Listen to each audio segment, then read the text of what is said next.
রাখছেন, আমি কোরআনকে হেফাজত করব, সংরক্ষণ করব কিয়ামত পর্যন্তের জন্য। এখন আল্লাহকে যদি আমরা প্রশ্ন করি যে মালিক, আপনি যে বলছেন কোরআন সংরক্ষণ করবেন, হেফাজত করবেন, তো সংরক্ষণের পদ্ধতি কি কি হবে? এটা দুই একটা আইটেম বলেন। তো আল্লাহ তাআলা বলেন, একটা অন্যতম পদ্ধতি হলো, আমি যুগে যুগে আমি আল্লাহ আমার বান্দাদের মধ্য থেকে এমন কিছু দিল, এমন কিছু সিনা আমি নির্বাচিত করব, যে সিনাগুলোতে আমি আল্লাহ আমার কোরআন জমা রাখব। এগুলো আমার বাছাই, ওগুলো আমার বাছাই। সুম্মা আওরাসনাল কিতাবাল্লাযীনা ইসতাফাইনা মিন ইবাদিনা। কোরআন শরীফের আয়াত। আল্লাহ বলেন, আমার কোরআনের জন্য আমি আমার কোটি কোটি বান্দাদের মধ্য থেকে কিছু বান্দাদেরকে আমি আল্লাহ নিজে বাছাই করেছি। ইসতাফাইনা, ইসতাফাইনা অর্থ আমি বাছাই করেছি। এক দেশ, এক জাতি, এক গ্রাম, এক মহল্লা, এক অঞ্চল থেকে আমি আল্লাহ তাআলা প্রতিদিন, প্রতি মুহূর্তে, প্রতি যুগে আমি কিছু আমার বান্দা আলাদা সিলেক্ট করি, পছন্দ করে নেই, বাছাই করে নেই। যেই দিলগুলো আমি আল্লাহ নিজেই বাছাই করেছি, এই দিলে আমি আমার কোরআন রাখবো। এজন্য কোরআন শরীফে আছে, মুমিনের দিলে, ইমানদারের দিলে কোরআন আল্লাহ জমা করে। হাফেজ সাহেব না, হাফেজ সাহেব, হাফেজ সাহেব হাফেজ বানান, আল্লাহ তাআলা বান। হাফেজ সাহেবের হাতে অনেক ছেলে ভাগ্যও যান, হাতে ভাগ্য গা বলেন, ভাগ্য যায় না, তাইলে সব ছেলে তো হাফেজ হয় না। আল্লাহ তাআলা কোরআনুল কারীমে স্পষ্ট বলছেন, ইন্না আলাইনা জামআহু ওয়া কুরআনা। নিশ্চয়ই অন্তরের মধ্যে কোরআন বসিয়ে দেওয়া, জামআহু মানে জমা করা, এবং ওয়া কুরআনাহু এবং সেটাকে তেলাওয়াত করা। এই কুরআনাহু মানে হলো পড়া, তেলাওয়াত করা এবং অন্তরে জমা করে দেওয়া, উভয়টাই আমি আল্লাহ নিজের দায়িত্বে নিলাম। আমি নিলাম। নাহলে 8 বছরের বাচ্চা আল্লাহর কোরআন পড়তে পারা, এটা চারটিখানি কথা না। 10 বছরের বাচ্চা 30 পারা আল্লাহর কোরআন টানা বলতে পারে, খামখেয়ালি কথা না। এটা আল্লাহ তাআলার ফয়সালা, আল্লাহ তাআলার তৌফিক, আল্লাহর বাছাই, আল্লাহর মনোনয়ন, আল্লাহর পছন্দ, আল্লাহর দয়া, কারাম, ইহসান, মেহেরবানি, খোদার কসম, কায়নাতের সর্বশ্রেষ্ঠ পাওয়া।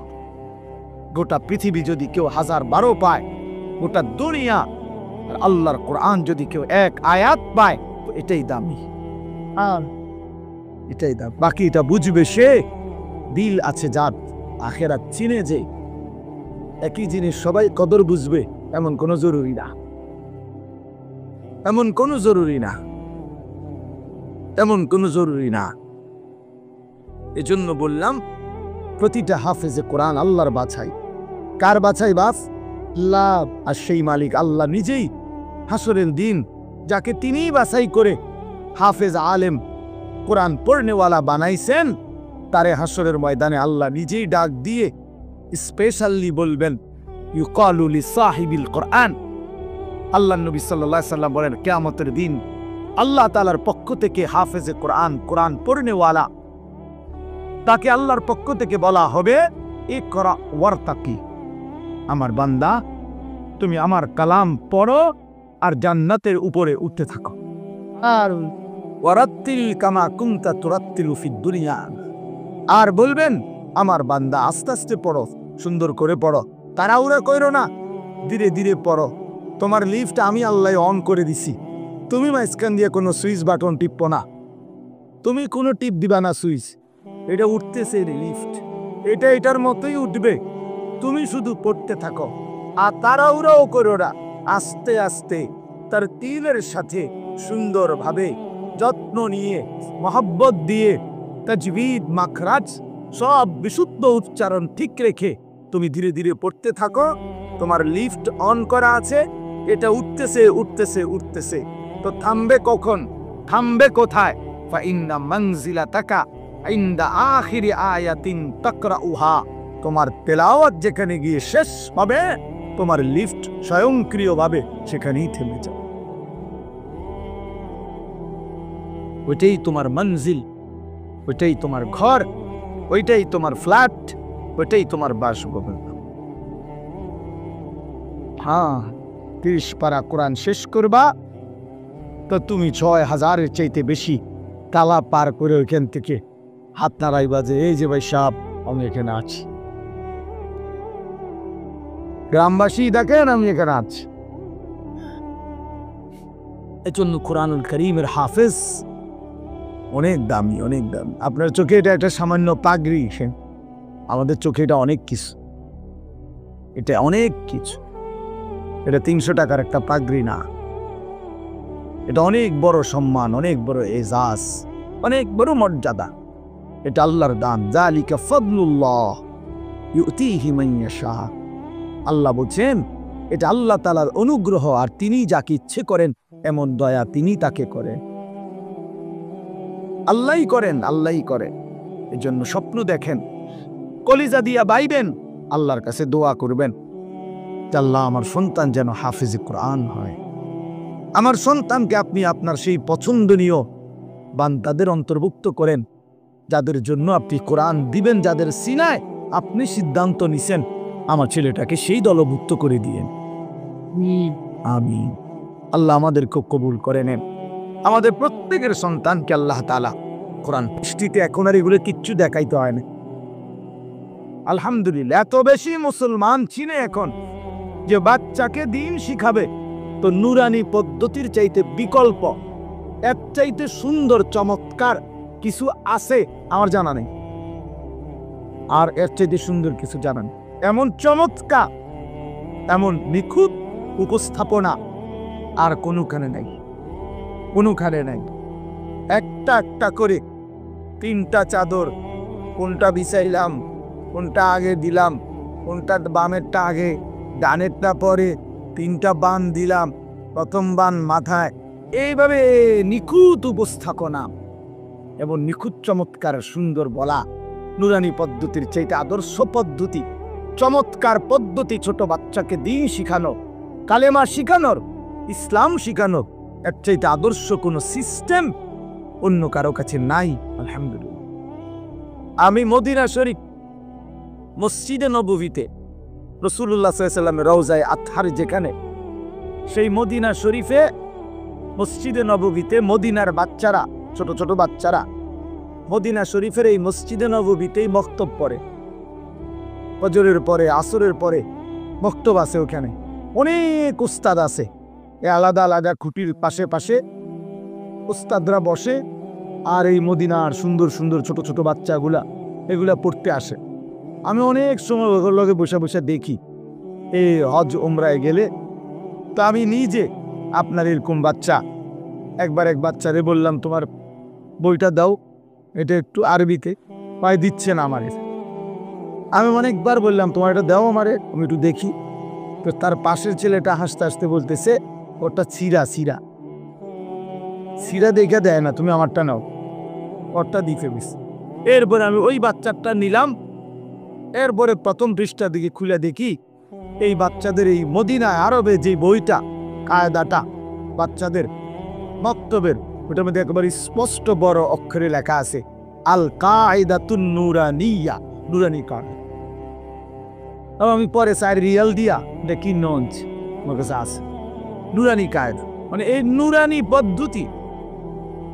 হযরত মাওলানা কারি বেলায়েত হুসাইন রহমতুল্লাহ আলাইহি, এই মহামানুষটি 43 বছর একটানা উনি বলছেন আমাকে, হাফিজি হুজুর রহমতুল্লাহ আলাইহি বলছিলেন, হাফিজি হুজুর বলছিলেন, হাকিমুল উম্মত মুজাদ্দিদুল মিল্লাত হযরত মাওলানা শাহ আশরাফ আলী থানভী রহমতুল্লাহ আলাইহি আজাল্লেস, বড় উঁচা একজন খলিফা ছিলেন হাফিজি হুজুর রহমতুল্লাহ আলাইহি।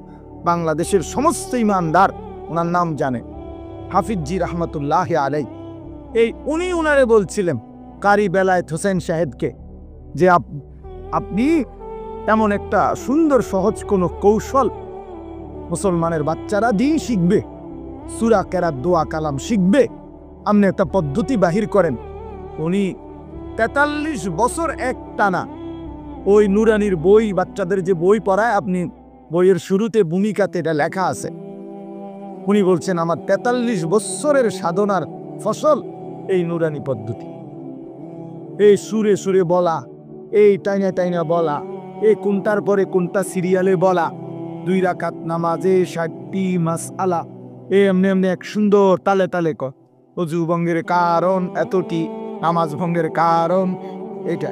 আমার মাদ্রাসাতে দেখ বাচ্চা ওই যে হুজুরে যে করবার সময় এমনি একটু ডুলছে, ও বাচ্চা ওই ভিডিও করবার সময় ডুলে, আরে তো ডুলো গা, ওই যে উস্তাদ যেমনি ডুলছে হেতে এই ডুলাটাও ঠিক রাখছে, এমন নিখুঁত, এমন চমৎকার। এই জন্য আমি এইটাও আপনাদেরকে বললাম, নুরানি পদ্ধতি আল্লাহ তাআলার কাছে একটা মকবুল পদ্ধতি। আলহামদুলিল্লাহ, আপনাদের বাচ্চাদেরকে আপনারা কোরআন শিখাবেন, দিন শিখাবেন। ছোট্টবেলার এই 3 বছরের নুরানি, আমার শায়েখ আল্লামা মুফতি মুশতাকুন নবী সাহেব বলে, এই 3টা টিকা 3 বছরে, মানে নুরানির 3টা টিকা দিয়া দিয়েন, মৃত্যু পর্যন্ত আল্লাহকে ভুলবে না, সেজদা ভুলবে না, নামাজ ভুলবে না, সূরা কেরাত আর অশুদ্ধ হবে না, শুদ্ধ হবে। আমার ছোট্ট এই জীবনে রাগ করেন না, আমার জীবনে আমরাও শত শত জানাজা আমরাও দেখছি, পড়তে গেছি, পড়তে যাই। বহু মাতবর আইয়া জানাজার টাইমের আগের থেকে রেডি হইয়া থাকে, মাইকটাকে দূর বক্তব্য দিব হ্যাঁ 1 মিনিট 1.5 মিনিট। হ্যাঁ, আগের ওয়াক্ত নামাজ পড়ছে কিনা ফরজ সন্দেহ আছে, কিন্তু জানাজার সামনে আগে একবারে রেডি, মানে কুদুর বক্তৃতা দিব এখানে। আপনার এই বক্তৃতা দিতে গিয়ে কুল্লু নাফসিন দাইকাতুল মাউত, এই বাচ্চা যে পড়লো, এইটা অনেকেই পড়ে, মানে এটা কয় আর কি, কইবার সময় যে ডক এটার উচ্চারণ, হ্যাঁ আমি প্রায় আমার সাথে কেউ লোক হাসি, আমি দেখছো চান্দুর নামাজের কি দশা বুঝাইতো যায়। হ্যাঁ, তাই না, যে নামাজ পড়ে সূরা কেরাত যে কিচ্ছু হয় না, এ তো কুল্লু নাফসিন হুন্নেই বুঝা গেছে। আর কি তা, আর কি আমনের তো এইটা যে ডকের, আমনে তাব্বাতিয়াতা তো এর বেশি, আমনের আত্তাহিয়াত হইতে মানে শতভাগ অশুদ্ধ, শতভাগ অশুদ্ধ। বদনসিব বেটা ওই মুসলমান, দুর্ভাগা বেটা, মন্দ কপাল, অভিশপ্ত জীবন মুসলমান। 60 বছরে, 50 বছরে, 40 বছরে এত বড় আসমান ও জমিন আল্লাহর ভোগ কইরা, এত বড় দুনিয়া ভোগ করে আল্লাহর দেওয়া কোরআন 4টা সূরা 5টা সূরা শুদ্ধ করে পড়তে পারে না, আত্তাহিয়াতুটাও পড়তে পারে না, দোয়ায়ে কুনুতটাও শুদ্ধ উচ্চারণ করতে পারে না। এই জিন্দেগি বদলছে বেটা, দুর্ভাগা বেটা, দুর্ভাগা বেটা এটা বেটা। এই জিন্দেগি বাতের থালা ছাড়া আর কিচ্ছু না বেটা। এই জীবন কতক্ষণ হতন ছাড়া আর বাত খান ছাড়া আর ফেসাব পায়খানা ছাড়া আর কিচ্ছু না বেটা। এখন কিসের মুসলমান তুমি বেটা, কিসের মুসলমান তুমি? 30 বছরও তোমার কলিজার মধ্যে এটা আসে নাই যে আমার আল্লাহর কোরআন শুদ্ধ করা দরকার? কি রকম মুসলমান এটা? 60 বছরের বুড়ো হয়ে গেছে, আজও কোনোদিন কলিজার ভিতরে আসে নাই আল্লাহর কোরআন শুদ্ধ করা উচিত। বইয়া বইয়া সাদওয়ানে শুধু গপ মারে আর হুজুরদের বদনাম করে, অমুক হুজুরের আকীদা ভালো না, অমুক হুজুরের আকীদারে কামড়াইছে। আপনার আকীদা একবারে সাদওয়ানে বাইয়া বাইয়া পড়তে আছে, একদম আপনার আকীদা। হ্যাঁ, বইয়া বইয়া বিড়ি খায় আর এনে গপ মারে, আর বেডির নাচ দেখে, টেলিভিশন দেখে, আর হুজুর ঠিক করে অমুক হুজুরের আকীদা বালা না, তাইনের আকীদা বালা। বিড়ি খান না, এটা কোন আকীদা? এটা বিড়ি খানা, এটা কি আকীদা? সুন্নি আকীদা না ওয়াহাবি আকীদা? কি তো এটা বিড়ি খানা? এটা কোনটা পড়ছে? কি সুন্নি জমাতে পড়ছে না ওয়াহাবি জমাতে পড়ছে? কোনটা? কথা বলেন না কেন? এটা কোনটা? আপনি আকীদা টোয়াইতে নাইছেন, আপনি কি বোঝেন মিয়া আকীদা? আমি কি বোঝেন আপনি?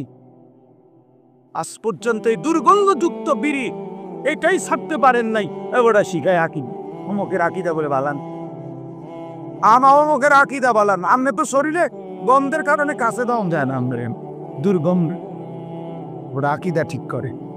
চা দোকানে টেলিভিশন চা আগ করলে গালি দেয়, কথা কইলে গালি ছাড়া কথা বলতে পারে না। কি আশ্চর্য মুসলমান, অবাক করা মুসলমান। বিড়ি সিগারেট একটি দুর্গন্ধ জাতীয় নিকৃষ্ট বস্তু। আল্লাহ নবী সাল্লাল্লাহু আলাইহি সাল্লাম ইন্তেকাল পর্যন্ত কোনোদিন দুর্গন্ধ নবী পছন্দ করতেন না। যিনি পেঁয়াজের কাঁচা পেঁয়াজের গন্ধ পছন্দ করতেন না, কাঁচা রসুনের গন্ধ নবী পছন্দ করতেন না, নবীজি ঘামের দুর্গন্ধ পছন্দ করতেন না। আল্লাহ নবী সাল্লাল্লাহু আলাইহি সাল্লাম যখন হাঁটতেন ওই জায়গাটা রাস্তাটা পুরা মেশক আম্বরের ঘ্রাণ হয়ে যাইত। তার পবিত্র দেহ থেকে ঘাম ঝরিলে সেটা আতর হিসাবে সাহাবায়ে কেরাম ব্যবহার করত। এত পবিত্র, এত সুঘ্রাণ। নবীজি বলতেন, তিনটা জিনিস দুনিয়াতে আমার সবচেয়ে প্রিয়, একটা হলো আতর, 1 নাম্বার সুগন্ধি, আত্মীব। 1 নম্বরে নবীর ভালোবাসার বস্তু ছিল সুগন্ধি, আতর। আল্লাহ নবী সাল্লাল্লাহু আলাইহি সাল্লাম, আমি এইমাত্র আমার হারিস ভাই আমার আতর নিচে এখন মানে দিছি, এখন ওনার ওই যে বয়ান করলো তোমার বন্ধু দোস্ত, আমি আতর লাগাইতেছি, চমৎকার গ্রাম নেন আপনার হাদিয়া দিলাম, তাই যে এখন দিয়া পড়ছি পকেটেরটা। তো বলতেছিলাম যে আল্লাহ নবী সাল্লাল্লাহু আলাইহি সাল্লামের সবচেয়ে প্রিয় বস্তু ছিল আতর, যিনি কখনোই দুর্গন্ধ পছন্দ করতে পারতেন না। ভাই মুসলমান, এই দুর্গন্ধওয়ালা, এই বিড়ির গন্ধওয়ালা মুখ নিয়া সেই নবী যিনি চিরদিন সুগন্ধিময় ছিলেন, তার সামনে কেমনে দাঁড়াইবেন সুপারিশের জন্য? লজ্জা করবে না? হ্যাঁ, শরম করবে না? ফেরেশতা যদি ধাক্কা মারে, সরবে না তো বেটা, বিড়ির গন্ধে কাঁচা ইলদানা সর, তোর আবার কি সুপারিশ বেটা? তখন কি বলবেন? তখন কি বলবেন বলেন? ইনসাফ করে বলেন। এজন্য ছেড়ে দেন দুর্গন্ধময় এই বস্তু। যাদের এই বিড়ি সিগারেটের বদ অভ্যাস আছে, এটা নিকৃষ্ট অভ্যাস, নিকৃষ্ট অভ্যাস, এটা বদ অভ্যাস, ফালতু অভ্যাস, ফালতু অভ্যাস। এটা রুচির বিষয়, আত্মসম্মানের বিষয়। কারো গায়ে লাগলে আপনি সেট করে ছেড়ে দেন। ও যদি বলেন হুজুর, একটা হুজুর মানুষ এত বড় কথা কয়, আপনি চললে সেট উঠছিনি, আমি তোকে একটু সেট হলো উঠতে যা, এত বড় কথা শুনলাম, খাইলাম না এমন বিড়ি। হ্যাঁ, তা আমি তো চাই আপনি শরীরে এরকম একটা সেট ওরক শরীর, একটা জিদ করে হাওয়ায় দেন। আপনি মিয়া জিদ করেন একটা সেট ওরুক না, অসুবিধা কি? একটা জিদ করেন, ছেড়ে দেন। কোরআনুল কারীমের মধ্যে আছে, ও আমরা করে দেখাইস ওদের কথাও ছিল কইয়া সারিল। হ্যাঁ, যে ওদের ভিতরে অসুবিধা কি? ইমাম সাহেব কোনো যদি হুজুর খায় বিড়ি সিগারেট, মনে করেন কেউ যদি বলে হুজুর এই তোকা, তা আপনি হুজুরে দুজনে পিঠা খাই, অসুবিধা কি? তো ওমা আশ্চর্য কথা, কোন ব্যক্তি হুজুর হই নেই, উনি কি বেহেশতের থেকে আইছে নাকি? কথা হুজুর হিসাব দিতে হবে না? কথা বলেন না কেন? হুজুরের হাসরের ময়দান নাই, পিসাবের কোনো বিচার আচার নাই। হ্যাঁ, এত রঙে সিরা খায় না, পানি দিয়ে খাওয়া লাগে। জি, হাসরের ময়দানে আমি আনিসুর রহমানকেও হিসাব দিতে হবে, আমনে শ্রোতাকেও হিসাব দিতে হবে। এত এত তামসে না, এত রঙে সিরা খায় না, পানি দিয়ে খাওয়া লাগে। হিসাব আওয়াজ আছে। অবশ্যই যে ব্যক্তি এই প্রকাশ্য গুনাহ করে সে ফাসিক। আপনি হিসাব নেন, এটা ফাসিকের পিছনে নামাজের হুকুম কি? জিজ্ঞাসা করেন, যে কোনারে জিজ্ঞাসা করেন। এই জন্য বলেন বাপ তে তো মাত্র এটা হারিনি। এই জন্য আমি অনুরোধ করছি, এই যে দেখেন কোরআন শরীফে আছে, আল্লাহ তাআলা বলেন জাহান্নামীদের খাবার, জাহান্নামীদের যেই খাবার, এই খাবারের বৈশিষ্ট্য লা ইউসমিনু ওয়ালা ইউগনি মিন জু। এটার অর্থ হইল জাহান্নামীদের খাবারে আল্লাহ বলতেছে লা ইউসমিনু, এটার দ্বারা কোনো পুষ্টি হবে না, অর্থাৎ কোনো শক্তি সঞ্চয় হবে না। আবার ওয়ালা ইউগনি মিন জু, ক্ষুধাও নিবারণ হবে না। তাহলে জাহান্নামীকে যেই খাবার দেওয়া হবে এটার মধ্যে কোনো পুষ্টিও নাই, শক্তিও নাই, আবার ক্ষুধাও নিবারণ হবে না। তো ঠিক বিড়ি সিগারেট এটা পরীক্ষিত, এটার মধ্যে কোনো পুষ্টিও নাই, শক্তিও বৃদ্ধি হয় না, ক্ষুধাও নিবারণ হয় না। তাইলে এটা কি? এটা জাহান্নামী খাবার ছাড়া আর কিচ্ছু হইতে পারে। জাহান্নামীদের খাবার। আগুন কোনো মুমিনের প্রিয় হইতে পারে না। যে কবর চিনে, আখিরাত চিনে মিয়া, যে আল্লাহ রাসূলের সামনে দাঁড়াইবে এটা বুঝে, সে আগুন নাকি দিয়া বুকি দিয়া আগুন বাহির করা, এটা কোনো ইমানদারের প্রিয় হইতে পারে না। আপনি এটা খানা? আগুন কোনো খানা মিয়া? কথা বলেন না কেন? আগুন খানা? তা আগুন এটা কি তা? এটা 7 আপ? এটা কি তা? এটা তো কোনো পানিও না। এটা কি আইটেম? একটা কিছু তো হইব, হয় এটা খানা হইব, নয় এটা ফানি হইব। এটা তো ফানিও না, খানাও না, তো এটা কি তা? এটা কি এটা? ছি ছি ছি, লজ্জা থাকা উচিত, হায়া থাকা উচিত। আর নয়তো আপনাদের কাছে কোনো যুক্তি থাকলে বলেন যে এটা হুজুর খানাও না, এটা পানিও, এটাও না, এটাই একটা, এটা কিতা বলে না, কিতাও নাই। এটা কিতাও না মানে এবারে কইতে তো না, কি কইব এটারে?